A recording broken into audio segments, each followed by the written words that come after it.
semua yang masuk dalam DTKS kita targetkan untuk dapat BPJS. Jadi penerima bantuan iuran pusat itu yang dari pusat.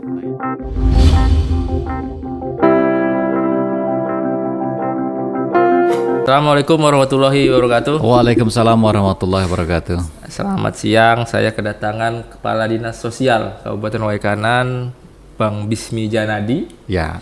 Ini media informasi kita, Pak Kadis. Media ikutan podcast ini media informasi kita. Kita bagi informasi apa saja tentang pemerintahan, tentang UKM kemarin. Sekarang saya kehadiran Pak Kadis Sosial. Sebelum masuk ke dalam, saya cerita sedikit. Pak Kadis Sosial ini kalau dari SMA dulu kakak kelas. Ya. Baru senior ya. Senior. Dari sekcamnya bareng, camatnya bareng, jadi kadis-kadisnya bareng juga. Bareng pelantikannya satu regu terus. Jadi kita ini orang lapangan yang sebelum masuk nanti Pak Bismi cerita dulu lah. Pengalaman sebelum sekarang saya sampai kadis sosial itu seperti apa. Monggo ceritakan dulu Pak. Ya, Assalamualaikum warahmatullahi wabarakatuh. Tabi pun nama saya Bismi Janadi. Sementara ini saya menjabat sebagai Kepala Dinas Sosial Kabupaten Waikanan. Lebih kurang 7 bulan lah saya jawab di sini.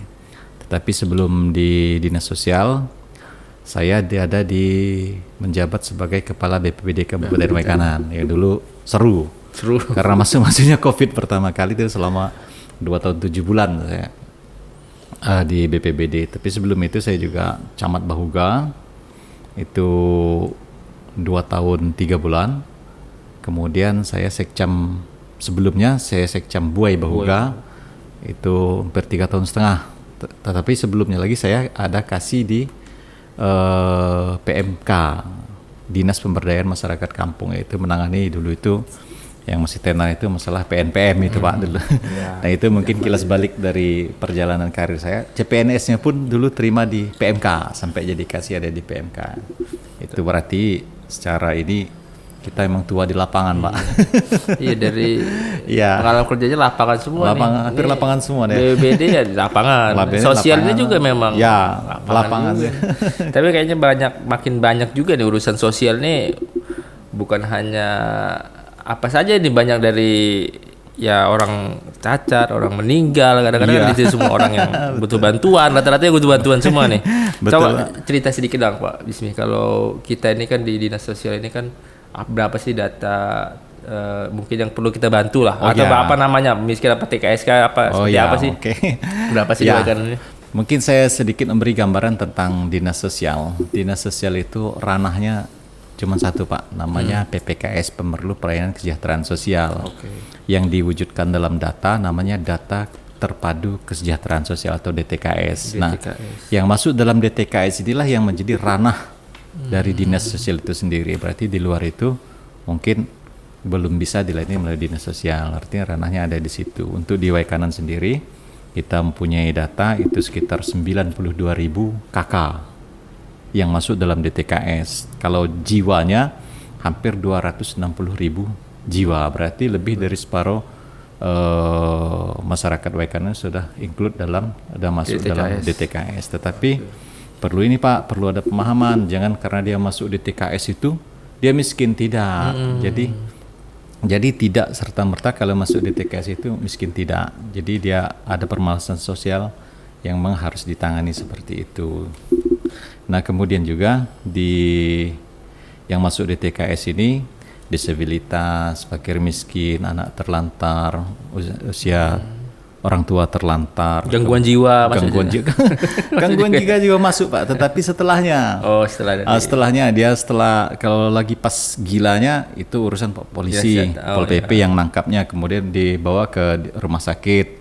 Setelah ke rumah sakit masukkan ke perawatan atau rumah sakit jiwa. Setelah dia sembuh, nah dia masuk ke masyarakat, nah itulah ranah yang masuk di ranah Dinas Sosial. Berarti bagaimana dia bermasyarakat, bagaimana agar masyarakat bisa menerimanya. Itu ada pendidikan khusus ada masyarakat yang ada di sekitar orang gila tersebut. Mungkin itu yang ranah besarnya seperti itu Pak. Nah. Jadi nggak serta merta ya, kita lihat dulu nih ini masih sakit atau perlu pengobatan atau seperti apa nih? Dia perlu pengobatan apa itu belum kita. Tapi kalau dia sudah sembuh, Nah, supaya dia nggak minder, nggak segala macam di masa itu. Sosialnya baru masuk kita ke sana. Kalau tadi DTKS ya, DTKS itu kan pendataan itu kan dari dulu panjang Betul, itu Pak. memang berubah-ubah terus ya. Kan nggak hari ini dia misalnya miskin, besok mungkin jadi kaya. Ya, Kalau kaya tidak perlu lagi, itu terus ya di data ya. Itu sebenarnya kalau untuk sementara kita di data DTKS itu emang seharusnya itu update tiap bulan, Pak. Tiap bulan malah. Tiap bulan harus kita update. Artinya kan harus kita sinkronkan dengan Dukcapil kalau ada yang meninggal dan segala macam. Kemudian apa yang penerima PKH, apa BPNT yang meninggal itu harus segera dikonfirmasi supaya tidak keluar lagi gitu atas nama itu. Kemudian juga yang tadinya kurang mampu sekarang karena udah berubah. Dapat lotre misalnya atau apa bisa. dia dalam jangka itu bentuk PKH itu 6 tahun Pak berjalan. Siapa tahu setelah 6 tahun dia graduasi. Kalau graduasi berarti dia sudah mampu. Kemudian di BPNT mungkin ada yang nolak, saya udah mampu Pak berikan yang lain mungkin akan kita keluarkan. Itu malah bagus ya, jauh besar saya lapor, saya nolak. Ya, bagus itu ya. Seharusnya seperti banyak nggak diwaikan yang seperti itu? Kalau banyak Pak. Oh banyak. No, tapi tidak banyak sekali. Tapi adalah. Adalah ya. Ya itu ada beberapa contoh kalau nggak salah di Kecamatan Negara Batin itu mundur secara sukarela karena dia secara saya beri aplaus untuk hal-hal seperti itu. Iya dong. Tapi ada juga Pak meskipun dia udah kaya tetap miskin. Udah sindir-sindir masih juga nggak mau. Sindir-sindir nggak mau ya. Tapi kita nggak ada kekuatan juga Pak untuk mengeluarkannya dari itu karena kalau kita harus mengeluarkan orang yang mampu keluar dari penerima bantuan itu harus ada surat pernyataan dari si penerima yang bersangkutan. Nah itu belum ada Pak yang mau bikin surat pernyataan seperti itu. Ya kesadaran itu yang penting juga lah. Ayolah gitu. biar haknya bisa dialihkan ke yang lain. Ya, mungkin maksudnya seperti itu. Oke. Terkait pendataan tadi. Jadi kita pasukan di tiap kecamatan ada ya? Itu saya ini sebenarnya sangat dibantu sekali. Saya itu ada ada yang bantu saya. Yang pertama itu PKH. Oh PKH ya. Pendamping PKH. Pendamping PKH itu Pak di Kabupaten Baikan ini lebih kurang hampir 100 Pak, sekitar 97. Ya. Satu kecamatan? Oh per kampung atau? Dia dua kampung atau 3 kampung satu pendamping gitu untuk mendampingi pelaksanaan program PKH ini.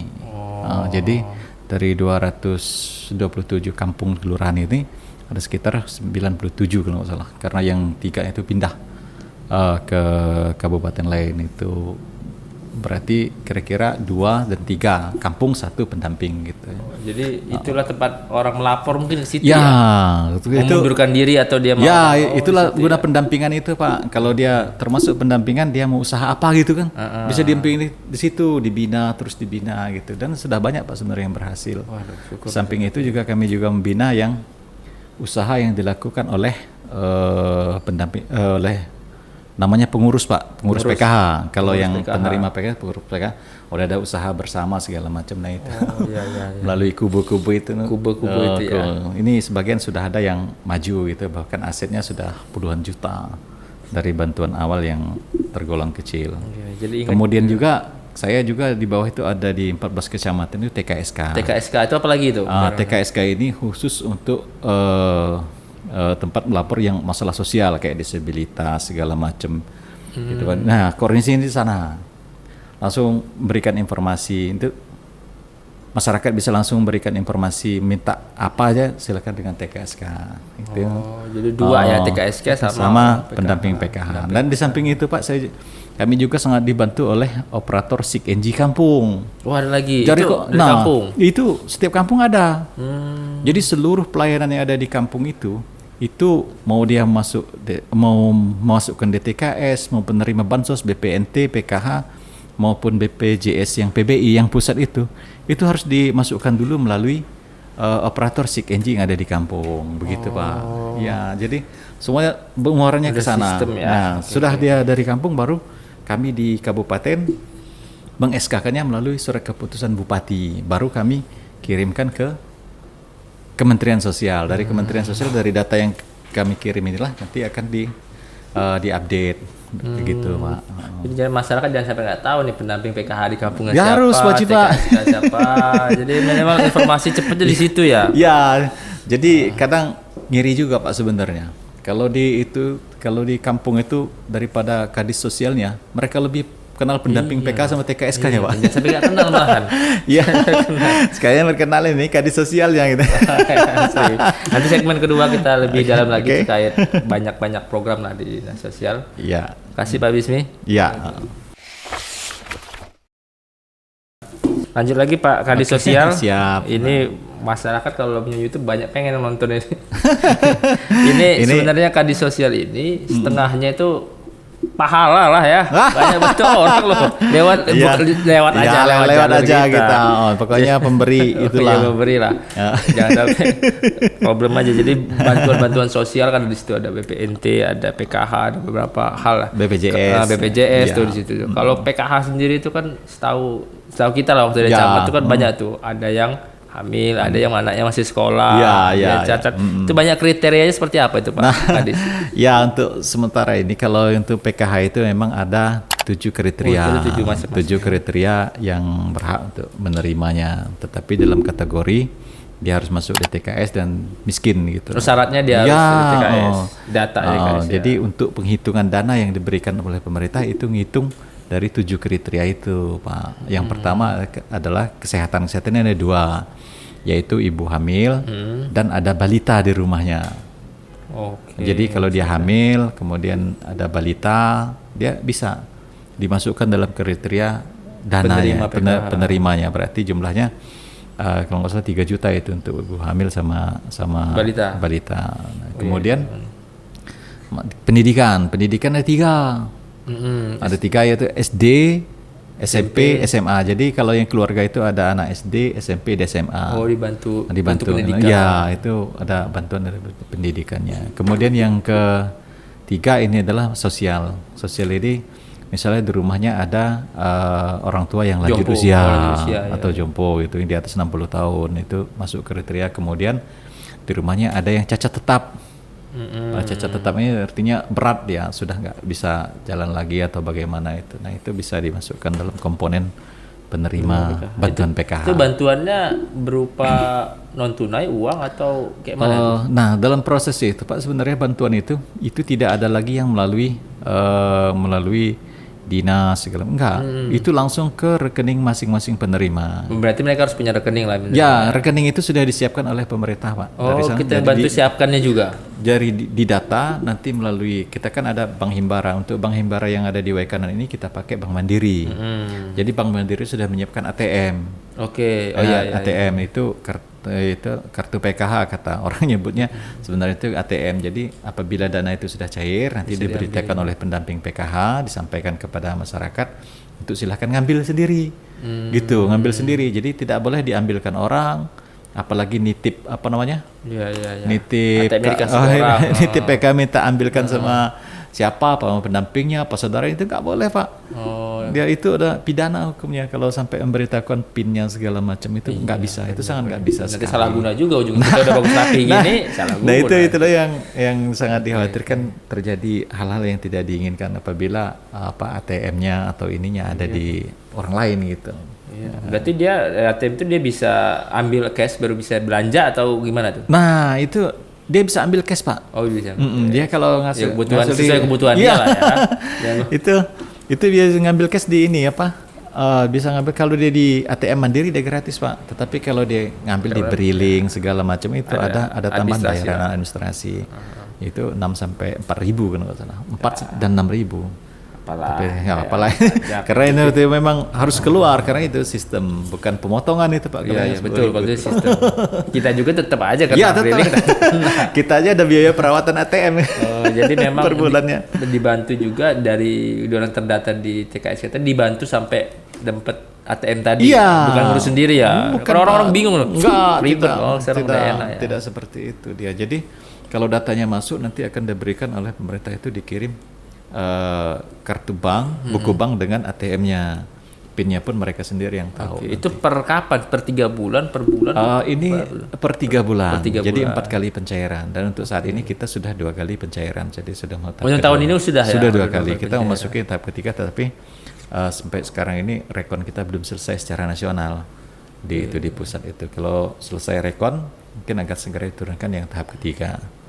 Tapi kalau yang berikutnya kalau ATM sama kan nggak perlu bikin lagi ya? Nggak Jadi perlu, terus dia lagi. tidak perlu. Jadi satu itu untuk selamanya Pak. Jadi nggak perlu bikin lagi. Tetapi memang Pak, permasalahannya itu memang ada yang saldo nol segala macam. Oh iya, iya, Pak, Jadi iya. sudah dapat ATM, tapi ternyata tidak ada tidak masuk, dicek saldo masih saldo nol. Masih nol. Itu sebenarnya permasalahannya yang Apa itu kalau masih itu yang paling banyak masalah yang terjadi seperti itu, tidak padan data. Oh. Artinya antara data yang ada di bank dengan yang di ATM itu, dengan data kependudukan itu nggak sama. Oh, dengan capil maksudnya? Ya, dengan data kependudukan Pendudukan yang ada dengan dia. apa namanya, dengan KTP dia dan ATM dia beda. Oh, Itu- kalau kayak gitu lapor kemana itu? Nah itu lapor di bawah kan ada pendamping Pak. Oh, sama Kami ada pendampingnya. pendamping Ya, PKH itu lapor ini, nanti dilaporkan ke dinas sosial, nanti kami akan koordinasi dengan pendudukan dan catatan sipil gitu. Kemudian kalau sudah clear semua baru kita kirim lagi ke sana. Oh, tapi yang 3 bulan yang ada balik lagi ya? Bisa. Oh, Mungkin jadi bisa pulang lagi. Karena data transfernya ada. Ada data, Karena ada data itu namanya, kalau dari pusat itu SP2D pusat itu sudah ada by name by address-nya Pak. Jadi sudah Masih ada. tersimpan di situ Dia lah masih datanya. tersimpan di situ. Nah, Ya, jangan emosi dulu lah, biasanya masyarakat nunggu-nunggu kalau yang sudah dapat saya belum, padahal masih bisa diurus. ya itu Tapi kalau harus kenal misalkan pendamping kalau tadi ya. kita urus, nanti kita urus melalui pendamping itu, dan semua laporan itu sudah masuk Pak ke kami. Dan untuk perbaikan data seperti itu kayaknya sudah hampir Banyak ya? 99% sudah selesai Pak. Oh, kami itu. syukurlah. Jangan langsung nangis dulu masalah, cari dulu solusinya. Ada solusi Ada Pak. solusinya. Jangan ngamuk dulu Pak. Jangan ngamuk dulu, jangan marah-marah dulu. Ada solusinya. Ada solusinya seperti itu. Tetap kita padankan datanya. Nanti kalau sarankan Pak, kalau namanya Sri Rahayu, nah yang di KTP itu pakai I, kemudian yang di itu pakai Y. Oke. Itu beda udah nggak Bank bisa. juga nggak mau, bank kan Bank detail dia. tidak. Kalau bank ini nggak mau, dia Nggak sangat mau tidak mau sekali. Salah satu huruf, angka, atau segala macam. Beliau pihak bank tidak mau. Saya sudah konfirmasi. Kalau salah-salah dikit, yang penting ada surat pernyataan, jadilah Pak. Nggak bisa katanya. Ini bank. Oh, iya. Nah, kata saya, Iya, ya kayak mana mereka? Tetap debat, mereka nunjukin aturan Pak. Gimana aturan seperti itu? Oke Kita- lah, kata kita saya. yang kalah, Pak. Oke, kami yang ngalah kata saya.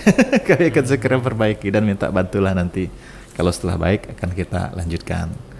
Itu permasalahan yang banyak malah PKH.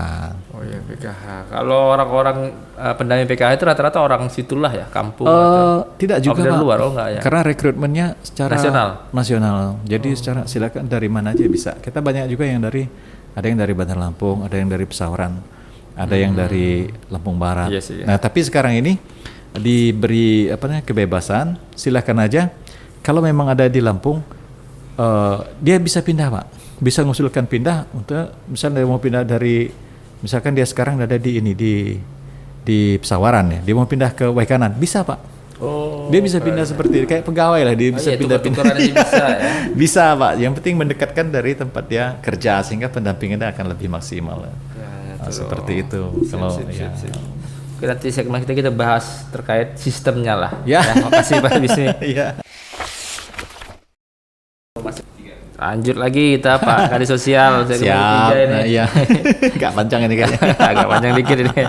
Ini banyak sih masyarakat yang ya butuh bantuan kita lah sebenarnya. Kita Ya. lewat jalan kita. Ya. Jadi banyak-banyak yang pengen berobat bingung, pengen itu kan ada namanya BPJS lah. Ya, Secara nasional ya, kita ya. kan bahas BPJS. Ada yang baru mau berobat BPJS yang aktif. Apa entah anggota PKH atau bukan kita nggak tahu nih. Ya, ya, itu ya. dari segi dinas sosial PKH itu seperti apa tuh BPJS? Untuk BPJS kita ini sebenarnya tidak terlepas dari DTKS itu Pak. Oh, data tadi ya. Dan data terpadu kesejahteraan sosial. Untuk saat ini kan yang penerima BPJS kita, yang PBI pusat, yang dari Kementerian Sosial atau dari pemerintah pusat lah ya, itu sekitar 205.000 yang untuk penerimanya BPJS itu. Tapi dari target kita sebenarnya semua yang masuk dalam DTKS kita targetkan untuk dapat BPJS. Jadi penerima bantuan iuran pusat itu yang dari pusat. Nah ini kan banyak Pak sebenarnya kendala-kendala di BPJS ini, banyak permasalahan yang timbul, terutama kita itu waktu itu ada penonaktifan sekitar yang untuk verifikasi data itu sekitar 23.000. Banyak itu yang lumayan seru itu waktu itu beritanya dinonaktif itu. Dinonaktifkan. Nah untuk e-kanan ini itu yang dalam DTKS, kemudian yang non DTKS itu ada sekitar 22.000, itu sekitar lebih kurang hampir 50.000 kita yang dinonaktifkan pada Oktober kemarin. Itu data. Nah, tetapi setelah kita cek ternyata memang ada yang ganda, double ini, kemudian tidak padan data segala macamnya. Nah, ini kan, tapi ini banyak apa permasalahan nih. Jadi kalau orang sakit, orang miskin, segala, dia ke dinas sosial. Iya, semuanya yang adu yang mana ya dinas sosial. Dinas sosial. Kesehatan dinas sosial. Nah, ya itu seperti itu. Nah, ini yang tetapi meskipun non aktif tetap ada solusi. Oh ya, kembali tadi masih ada solusi lah. Ya, terus. Pokoknya tenang aja, kalau non aktif jangan marah dulu Pak. Pokoknya silakan konfirmasi ke dinas sosial dulu. Mungkin ada caranya, bagaimana dia cara aktivasi. Nah, kemudian yang pertama itu Pak, ketika dia non aktifnya lebih dari 6 bulan, maka BPJS itu non aktifnya permanen. Berarti sudah dianggap tidak ada lagi. Nah, jadi solusinya tetap ada. Dia harus mengusulkan kembali melalui kampung. Operator kampung. Nah, dengan operator kampung, dia melalui operator SIKNJ yang ada di kampung. Nah, silakan usulkan kembali nanti di kabupaten itu akan kami tetapkan lagi melalui keputusan bupati untuk ditetapkan sebagai penerima PBI, kita usulkan ke pusat. Mudah-mudahan ini kan penutupan pendataan itu akhir bulan Pak, setiap tanggal 29 atau 30, 1 hari sebelum berakhir bulan ini surat kita harus sudah nyampe ke pusat supaya untuk bulan kedepannya sudah update datanya siapa aja penerima seperti itu. Jadi dari awal bulan mohon kepada masyarakat yang memang silakanlah cek itunya. Cek BPJS-nya. Kalau enggak bisa. Dan cek BPJS itu bisa Pak di operator kampung itu, di SIKNJ, operator SIKNJ, asal dia ada sinyal bisa kita cek di situ. Jadi kalau dia nggak aktif silakan langsung diusulkan. Jadi tidak harus ke puskesmas, tidak harus ke mana itu. Operator kampung tadi ya? Ya, melalui kampung itulah. Nah, kemudian yang kedua, apabila dia non aktifnya kurang dari 6 bulan, itu bisa kita langsung reaktivasi Pak. Jadi ada surat dari dinas sosial ke BPJS untuk reaktivasi. Reaktivasi itu artinya mengaktifkan kembali BPJS tersebut. Nah, itu bisa langsung kita gunakan. Kalau kurang 6 bulan bisa langsung. Ya, kalau kurang dari 6 bulan ini bisa kita reaktivasi nih. Kalau lebih dia permanen usulkan ulang. Itu solusi semua. Ada Pak, ada solusinya semua. Iya. Silakan tanya ke dinas sosial lah kalau. Kalau yang dekat-dekat kampung ya itulah, nanya sama operator kampung aja bisa. Nah, sama operator kampung bisa, tetapi kami ini kan sudah ada agenda untuk melatih lagi, karena kan hampir setiap bulan itu layanan di softwarenya SIKNJ kan ada perubahan. Nah, mungkin operator kampung itu ada yang tidak update. Nah, ini kami masih turun ke bawah untuk mensosialisasikan itu. Atau operator kampungnya diganti, banyak enggak ya? Nah, kalau operator kampung itu sebenarnya kewenangan kampung, tetapi kami tetap menghimbau agar operator kampung itu tidak ada ganti gitu, karena susah itu. Karena macet pasti layanan-layanan yang ada di kampung itu. Ya, kecuali berhalangan tetap ya. Ya, kalau dia terima PNS segala macam, biasanya kalau terima PNS dia bisa Pak transfer ilmu ke yang menggantikan dia. Iya dong. Jangan-jangan sampai tinggal gitu aja kacau nih kampungnya. Ya. Itu ya, masalah BPJS-nya. Itu kalau sekarang kita kan sebenarnya bukan tugas dinas sosial aja nih. Semua ini dari kepala kampung. Betul. Sampai anggota dewan itu sebenarnya tugas mereka di dapil masing-masing lah. Betul. Jadi bisa informasi ini bisa masuk loh. Jangan. Iya. Ya kan tugasnya mendampingi juga. Betul Pak. Ya, anggota dewan kita kan ada 40 nih. Ya. Bahkan anggota provinsi juga ikut. Pak Denny di bawah itu masih sering turun-turun juga ke Iya, masih sangat sering membantu beliau. Masih banyak konfirmasi untuk mengaktifasi BPJS. Ya, apalagi emang komisinya bagian itu ya. Ya. Jadi dinas sosial ini kalau di pusat itu Kementerian Sosial ya. Ya, Kementerian Sosial itu Komisi 8 kalau di DPR RI-nya Pak. Kalau di DPRD provinsi Komisi 5 ya. Iya tepat Pak Denny. Kalau di kabupaten? Di kabupaten ya Komisi 4 ya. Oh ya beda-beda ya.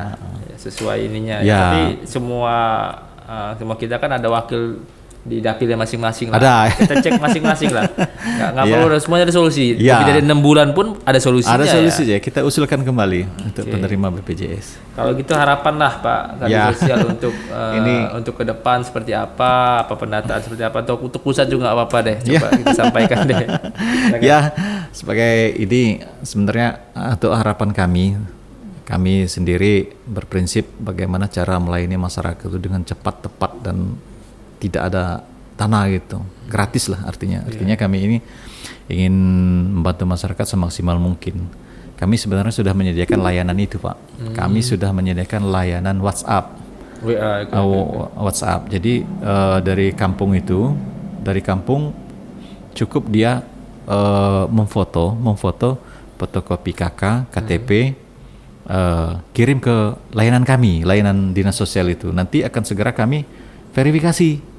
Dan apabila sudah verifikasi, kami suruh apakah dia masalah BPJS atau segala mau reaktivasi atau itu, nanti akan segera kami kirimkan bentuk jadinya lah, bentuk PDF-nya kami kirimkan ke kampung itu. Jadi nggak usah ke dinas sosial, ke kampung, jadi bisa di-print di kampung, dicetak di kampung itu. Jadi mereka tidak perlu lagi ke sini, ke sana, cukup itu. Mereka langsung ke BPJS untuk reaktivasi. Bahkan kemarin itu saya pernah ngobrol, cuman belum bikin MOU dengan BPJS itu, bahwa kami cukup kirim PDF aja ke BPJS, kemudian setiap hari Jumat kami kirim fisiknya gitu. Jadi meskipun nggak ini, BPJS sudah bisa aktivasi gitu. Ini kirim surat ke BPJS untuk nomor KTP sekian, nama sekian, untuk segera reaktivasi. Ya, nah itu sebagian sudah ada itu. Udah berjalan. itu namanya layanan Sikam Peduli Pak. Oh lah, ya. Sikap Peduli, namanya Lampung banget. Ya, Sikam Peduli itu kan nomornya kalau ada ini silakan. Boleh. Ya 0852 0852 ya 6632 3698. Silakan dihubungi. Boleh Kak. Nah, nanti ditulis Pak, ini layanan boleh ya, ini inovasi dari dinas sosial nih. Ya, semoga sukses terus ini. Ya, untuk harapan Kadis. kedepannya saya berharap untuk masyarakat, untuk masalah BPJS sering-sering dicek, jangan sampai pada saat mau menggunakannya dia dan aktif gitu. Kemudian untuk permasalahan yang ada di masyarakat saldo nol, kemudian BPJS tidak aktif, silakan konfirmasi ke dinas sosial. Mudah-mudahan ada solusinya, karena dia saldo nol pasti ada masalahnya apa gitu. Itu. Kemudian yang untuk pusat, kami berharap kalau untuk bantuan segala macam itu ya tepat waktu gitu. Iya, kita yang kena. Kalau dia telat dikit sekarang ini masyarakat ini, Pak bantuannya udah turun belum? Seperti itu. Karena jadwalnya tidak tetap. Kalau jadwalnya tetap, kalau dia bulanan atau 3 bulan sekali dengan jadwal tetap, mungkin akan lebih baik seperti itu Pak. Oke. Mungkin itu Pak ya. Sukses terus, siap, semoga masyarakat. Dan terakhir juga yang berbagi lah, kalau yang sudah merasa mampu alihkan lah ya. Itu harapan yang terakhir Pak. Harapan yang terakhir, kalau ada masyarakat yang sudah mampu, sudah ini, yang belum, mohonlah kesadarannya untuk segera mengundurkan diri, baik itu penerima PKH maupun penerima BPNT, mampu ya, jiwa besar lah gitu. Mudah-mudahan yang orang seperti, kalau dia sudah dari miskin, makin sejahtera malah dia ya. Ya, karena ada bantuan PKH atau BPNT sejahtera, saya doakan dia makin kaya nanti. Yang seperti itu. Mungkin itu Pak ya. Kadis Sosial. Assalamualaikum warahmatullahi wabarakatuh. Waalaikumsalam.